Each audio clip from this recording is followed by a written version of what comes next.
I think I cracked the code for Elain's book and for when we're getting it in the timeline, based on what I expect to see, and it all makes sense. First, let's rip off the Band-Aid. I don't think we're getting the book for a while. After reading Throne of Glass, there's a character in there that I'm not going to spoil, but they just kind of, fuck off for a while, and we don't really hear from them. And then the penultimate book is all about that character and one other character that is brought in because of them. And I think that's what we're going to get with Elain. Maybe not the penultimate book, but definitely one of the later books. First, we know we're getting an Elain book because Sarah Maas promised us one. And if she doesn't give us one, well, we're going to have some thoughts. 2, Elain is so quiet. She barely talks. We don't know what's going on in her head. And when she does let us in, it's exceedingly observant and insightful. Does that sound like anybody that you know personally? Because in my experience, those are the people with the most to say once they feel safe enough to open up. And once they do open up, they will never cease to amaze you with all of their thoughts and ideas. It's great. And I think that's what we can expect from Elain.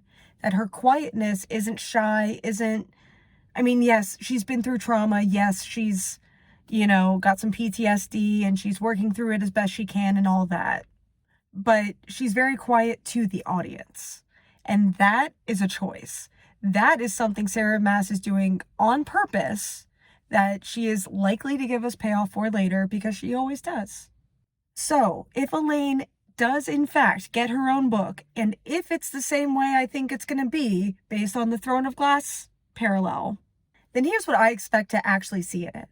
Obviously, we're going to get to know Nuala and Cerridwen a lot better. They're besties. We've loved the twins ever since, the first ACOTAR book, and they also have been exceedingly quiet to the audience. So, we'll probably end up getting a lot of their stuff together. Who else is remarkably quiet to the audience? Lucien, her mate. And oh yeah, just might be the heir to the day court. So that's already one thread that she's planted the seed for, that she's got big plans for. We know that Elain is resisting Lucien, and I'm sure we're going to find out exactly why in her book. But also in the process, I think we're going to see for ourselves how she's able to reconcile everything she's been through and coming around to actually giving Lucien a chance. I think through that, we're going to learn more about Lucien's story. I'm also just going to put this here that I do not believe that Lucien's mother is going to get a happily ever after here. I don't. I think she chose her path, and I think she's going to stick to it. But all of that I expect to be more side B stuff, because Sarah Maas is a female empowerment writer, and she's not going to just let Elain's story be washed away by Lucien. That's not happening. I do believe she still has her powers, and she's just keeping quiet about it because, it did her no good to talk about them. Seriously, her seer gifts have been nothing but trouble for her. She had the Cassandra effect of, no, she's just crazy. We don't know what she's talking about.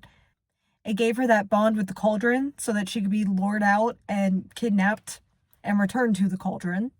And if I remember correctly, her visions were all negative stuff. She wasn't seeing happy stuff. I don't think she saw anything about Nyx. So, yeah, that's a lot. Although I guess maybe that's the point. That would be kind of a cool twist, that first we needed to know if Nyx was going to exist, and if so, in what form.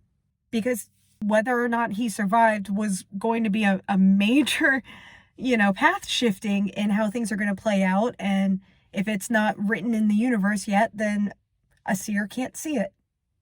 Anyway, that's a brand new thought I just had, so tell me what you think about it in the comments. But I think it's going to be the book where she really gets to shine. We really get all of our questions answered. And in the meantime, she's going to very slowly plant new questions in our brains so that Elain's book is one big payoff. Because that's what she does, and that's why we love her. Y'all, I know I'm missing stuff, so please fill in the blanks here in the comments.